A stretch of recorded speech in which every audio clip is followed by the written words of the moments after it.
And ladies and gentlemen, every day we stand at a crossroads. One road leads us to comparison, distraction, and envy of others. The other leads us to self-mastery, self-growth, and destiny. The choice is simple: focus on yourself, not others. Every life is a vessel upon the sea of time, and every man and woman is its captain.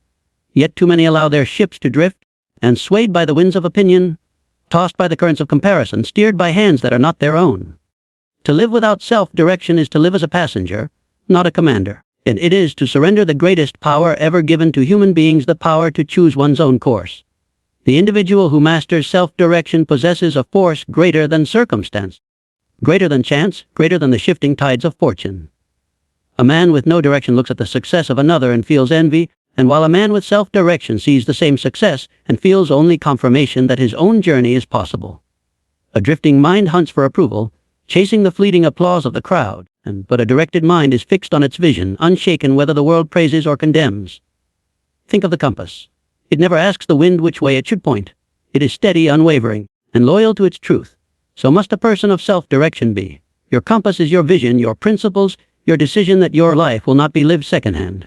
Without this compass, and you are at the mercy of the strongest voice around you. With it you cut through confusion, through distraction, through the noise of 10,000 opinions. The man who directs himself knows the value of saying no. No to temptations that waste his hours. No to comparisons that rob his peace. No to distractions that steal his progress. He knows that every no strengthens his ways. The yes to growth. The yes to purpose. The yes to the destiny he has chosen with clarity. Self-direction does not mean arrogance, and nor does it mean isolation. It is not rebellion for rebellion's sake. It is the steady discipline of aligning your daily actions with your chosen path. It is the refusal to hand the reins of your life to the opinions of neighbors, friends, critics, or rivals. A directed person listens, he does not bend without judgment. He observes, but he does not drift without decision. He adapts, but he never abandons his core compass. When storms come, and they always come, the drifting vessel is thrown into panic, grasping at any passing rope, begging the winds for mercy. The directed vessel braces itself, adjusts its sails, and continues forward. Progress may slow, the waters may rage, but the destination remains unchanged. Self-direction is not the absence of challenge, it is the power to face challenge without losing course. And history shows us that those who shaped civilizations were not men and women of drift. They did not ask permission to dream. They did not wait for the world to hand them a map, and they drew the map themselves, and in doing so, they forced the world to adjust to their will. Self-direction is the mark of leadership, the seed of greatness, and the dividing line between those who watch life happen and those who make life happen. There is no chain heavier than the chain of comparison. The moment a man fixes his gaze on the achievements of another, he begins to weaken the fire of his own progress. Comparison whispers that you are behind, that you are unworthy, that you are smaller, and if that voice is allowed to grow, it strangles ambition before it takes root. Every hour wasted measuring yourself against another's timeline is an hour stolen from building your own, and growth is not born from imitation, it is born from relentless focus on self. The seed in the ground does not look at the tree beside it and despair at its size. It does not say, I am too small, I will never reach the sun. It simply pushes upward day after day according to its own rhythm. Nature never compares, yet nature never fails to grow. But man, with his gift of choice, and so often poisons his growth by staring at another's harvest instead of watering his own soil. Comparison blinds you to your own progress, and it makes yesterday's victory look small because someone else celebrated a louder one. It makes your pace look slow because another is sprinting on a different road. But no two roads are alike. No two journeys are measured by the same milestones, and no destiny can be fulfilled by borrowing another's clock. The only true comparison that matters is the one between who you were yesterday and who you are today. Did you advance? Did you sharpen your skill? Did you rise even a fraction higher than before? And that is growth, and that is all that counts. The mind that dwells on others becomes restless, scattered, unfocused.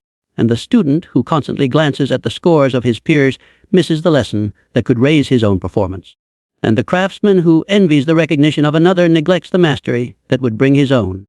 And the entrepreneur who stares at the empire of his competitor forgets the bricks that must be laid today to build his own foundation.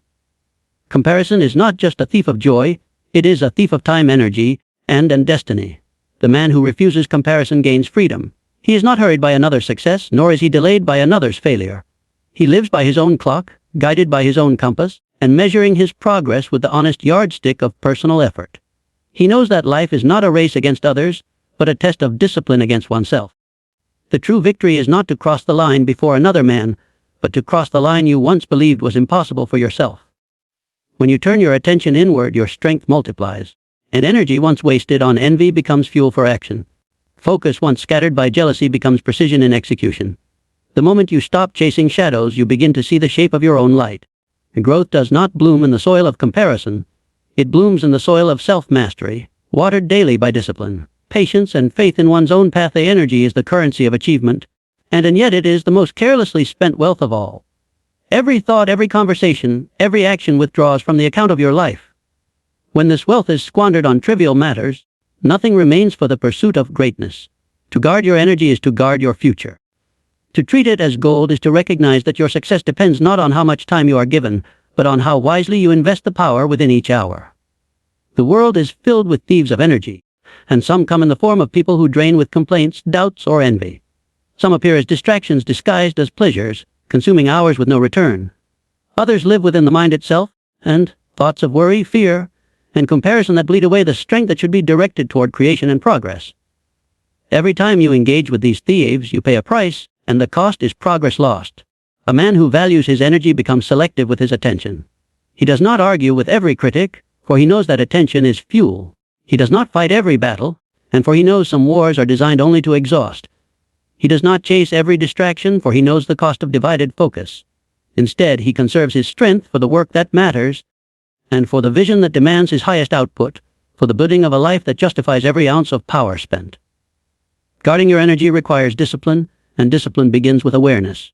And ask yourself, where's my energy going? What thoughts occupy my mind? Who do I allow into my circle?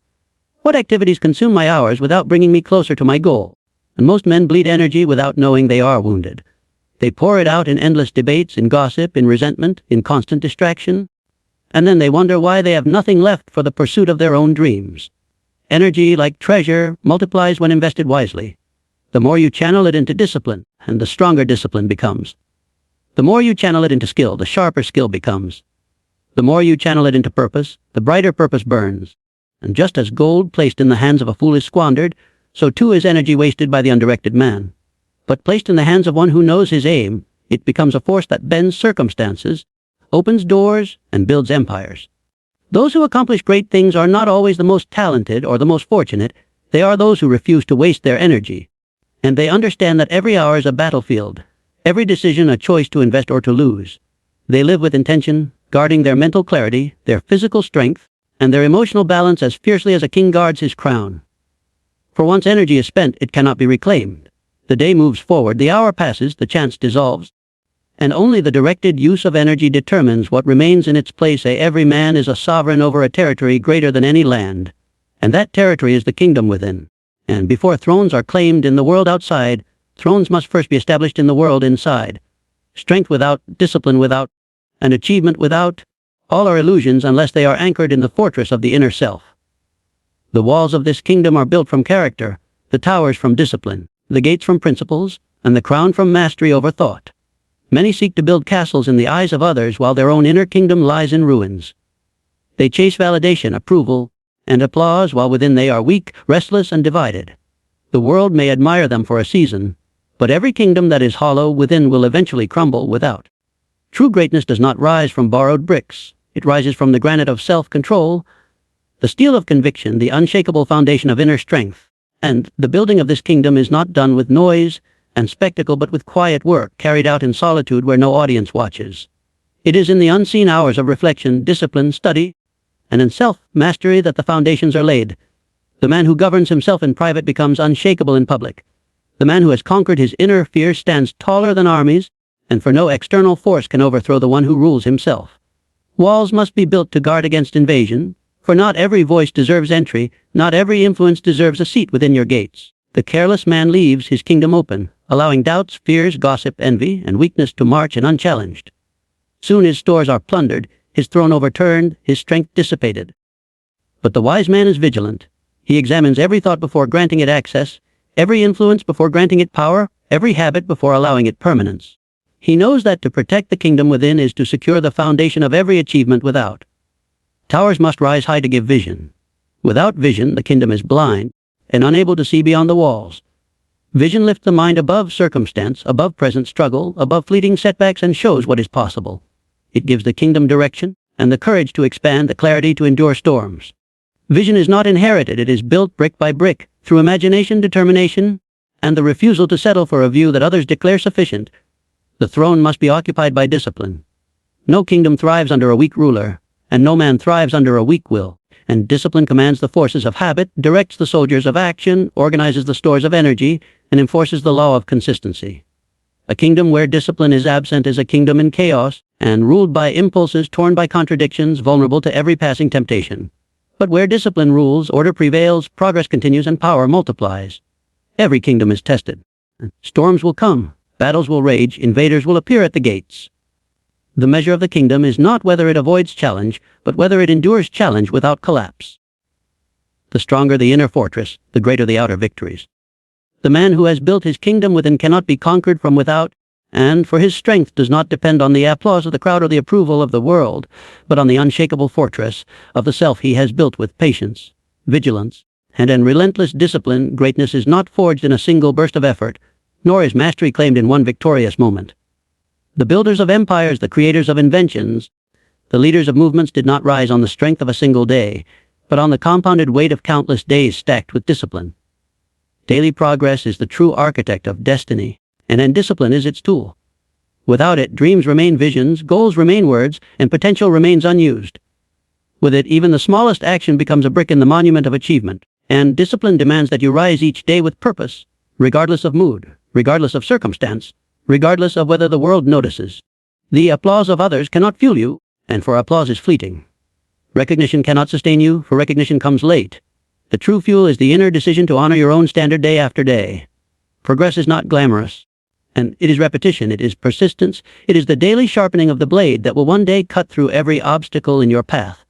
The undisciplined man seeks bursts of inspiration, and he waits for motivation, he waits for perfect conditions, he waits for the feeling that never comes. The disciplined man understands that feelings follow action, not the other way around. He acts because he has decided, not because he feels like it. He knows that each act of discipline strengthens the next. That momentum is not a gift but a reward for consistency. He does not wait for doors to open. He builds the strength each day to break them open when he arrives. Daily progress is measured not in leaps but in steps. The step may seem small, and the effort may appear insignificant, but compounded over time it creates transformations so vast they appear miraculous to those who were not watching the process. And one page written each day becomes a book. One lesson studied each day becomes mastery. One disciplined choice each day becomes a life of excellence. And the world sees the final outcome and calls it talent or luck. But the truth is found in the unseen hours of relentless daily labor. Discipline is the guard against wasted days. It demands accountability. It asks you at night, did you advance today? Did you build? Did you sharpen? It refuses excuses, it rejects delays, it does not bend for moods. It is the law that every man must impose on himself if he wishes to rule his own destiny. Without it, time slips away unnoticed, carrying with it wasted potential and forgotten dreams. With it, and every day becomes a stepping stone laid with precision, creating a path no obstacle can erase. Those who embrace the discipline of daily progress gain an invisible advantage. While others drift in cycles of starts and stops, they rise each day and move forward. While others abandon goals in the face of boredom, and they push through and claim the prize that consistency alone delivers. Each sunrise becomes a summons, each task a test, and each hour an opportunity to add one more layer to the structure of greatness that is built not in a season but in the discipline of days. The greatest fortune a man can ever possess is not money, and not land, not titles, but the mind, body, and spirit that he cultivates within himself. Wealth fades, possessions change hands, positions are lost, but what you build within cannot be stolen.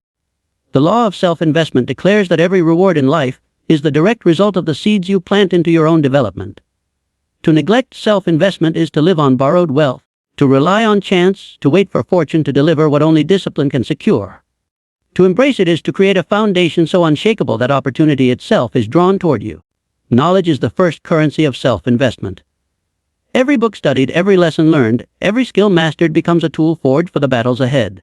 In a man who refuses to invest in knowledge walks into life unarmed, while the man who learns continuously carries an arsenal no enemy can overcome. The world does not reward ignorance, it rewards mastery, and mastery is built through constant deposits of effort into the treasury of the mind. Health is another form of wealth that demands investment. The body is the vessel that carries every dream, and every goal, every achievement. To neglect it is to sabotage the journey before it begins. Energy, endurance, strength, clarity. These are earned through discipline in care, exercise, nourishment, and then rest. The man who invests in his body multiplies his capacity to work, to think, to persist. Without this investment, even the sharpest vision collapses under the weakness of fatigue. Character is a treasure shaped by choices. Each act of integrity, each stand for principle, each decision to honor one's word adds value to the kingdom within. Opportunities gravitate to those who can be trusted. Partnerships are offered to those who have proven their honor. Doors open to those whose name carries weight. And to invest in character is to build credit with the universe itself, a reputation that compounds over years until it commands respect without request. Discipline is the interest paid on every investment. And without it, seeds are planted but never watered, tools are forged but never used, foundations are laid but never built upon. Discipline ensures that investment is not wasted, that growth is consistent, and that momentum is sustained. Each day lived with discipline increases the value of yesterday's efforts, turning scattered actions into compounded results. The law of self-investment is relentless. It cannot be tricked, bribed, or bypassed. You cannot harvest where you have not planted, you cannot withdraw where you have not deposited, and you cannot expect greatness if you have refused to invest in the soil of your own potential. Every hour spent on envy, distraction, or idleness is an investment in decline. And every hour spent sharpening skill, strengthening body, fortifying mind, expanding vision is an investment in prosperity. Those who rise above the masses are not always those who were given the most, but those who chose to invest the most in themselves. They understood that the surest way to predict the future is to build the man capable of creating it, and that the only wealth immune to loss is the wealth forged within through relentless and uncompromising self. Investment. Every man and woman arrives in this world carrying a design unlike any other, and a pattern of thought, talent, vision, and spirit that can never be duplicated. No two voices sing with the same tone, no two minds hold the same imagination, no two lives are given the same assignment, and your destiny is not a copy, not a repetition, not a shadow of another's path. It is singular, unrepeatable, and waiting to be fulfilled only through you. And to deny it by imitation is to betray the very reason you were born. The tragedy of many lives is not failure but duplication. They chase the successes of others, wear the garments of others, and speak the words of others, and in the process bury the unique flame that was meant to set their own world alight. The crowd rewards conformity, but destiny rewards originality. The man who spends his life trying to walk in another's footprints forgets that his own path was never meant to follow but to lead. Within you lies a seed of genius that no one else possesses, and it may be buried under doubt, under fear, under comparison, but it is there waiting for cultivation. The task is not to copy another's harvest, but to water your own soil, until that seed grows into the tree it was designed to become. And to waste energy envying another's tree is to neglect the potential of your own roots. The orchard of destiny is vast enough for every seed to bear fruit, but each fruit is different, and each fruit is needed, each fruit has its place. Your destiny calls not for perfection, but for authenticity. The world does not need another imitation, and it needs the original expression of what only you can give. A song sung in your own voice may tremble, it may stumble, but it carries a resonance that no flawless imitation could ever produce. The singularity of your destiny is not found in being better than another, but in being wholly yourself without compromise, without dilution, without apology. Challenges will tempt you to abandon this path. Critics will urge you to conform. Fear will whisper that your voice is too small, your vision too bold, your dream too impossible. Yet every man who has carved his name into history did so not by echoing the chorus of the crowd, but by daring to sing his own song in defiance of silence. And destiny bends to the man who declares with his life that he was not born to blend but to stand apart. When you embrace the singularity of your destiny, you stop measuring by the clocks of others, and you stop chasing the standards of others. You stop bowing to the opinions of others. Your life becomes guided by the compass within, the unique design stamped upon you from the beginning. And no one else can live it, no one else can fulfill it, no one else can claim it. Your task is to awaken it, to embody it, to manifest it fully before your time is gone,